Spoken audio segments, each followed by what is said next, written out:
Saksi ang Diyos. Hindi lahat ng araw sa inyo.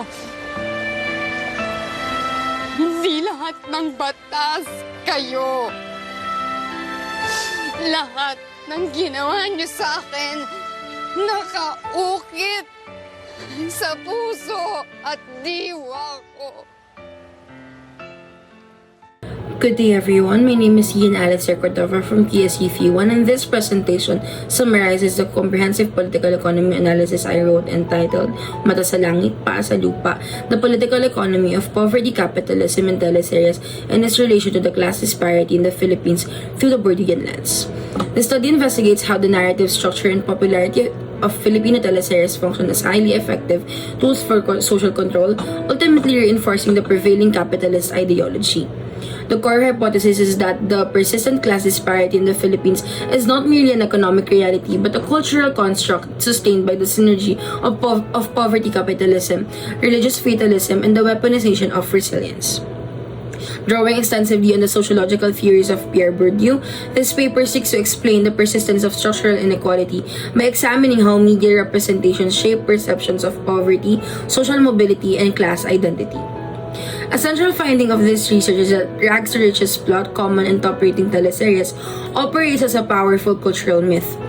This narrative framework validates the system as a meritocracy by reframing poverty not as a failure of economic structure or policy, but as a temporary state. This deliberate romanticization of the daily grind and the resilience of the poor transforms the agony of deprivation into the spectacle of entertainment, a process that study defines as poverty capitalism. Through the Bourdieuan lens, the mechanism is identified as symbolic violence. It is an insidious, invisible form of domination whereby the dominant class imposes an ideology that legitimizes the status quo. In this context, the constant attribution of poverty to individual failings rather than structural issues leads the massa or the common folks to internalize their own subordination as natural. The catharsis felt by the audience when the hero triumphs acts as an emotional pressure release valve, diffusing collective frustration over economic struggles and serving as a social anesthetic that encourages passive acceptance rather than active resistance. The pervasive influence of these media narratives cultivates a specific habitus in the audience, which is deeply ingrained in habits and dispositions. This habitus predisposes the marginalized population to embrace individual endurance and struggle as the correct response to economic hardship, effectively converting potential public dissent into political quietism. Quietism is deeply intertwined with cultural concepts like Filipino resilience and religious ideologies. Resilience, often celebrated as a national strength, is weaponized as a cultural commodity, shifting the burden of welfare from the state to the individual. Religion, however, provides an ideological framework to the concept of bahala na or divine providence, which has evolved into a spiritual fatalism where poverty is accepted as a divine test, ensuring that the urgency for structural reform evaporates. The study also demonstrates how class disparity is maintained not only economically but through a hierarchy of cultural capital. The elite possess institutionalized capital such as prestigious degrees and linguistic polish, which functions as a gatekeeping mechanism that legitimizes their authority under the guise of merit.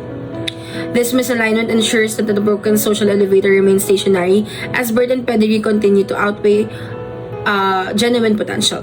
In conclusion, the media, through the romanticization of the rags to riches trope, exercises symbolic violence that masks the structural failures of the state and cultivates a habitus of endurance in the massa.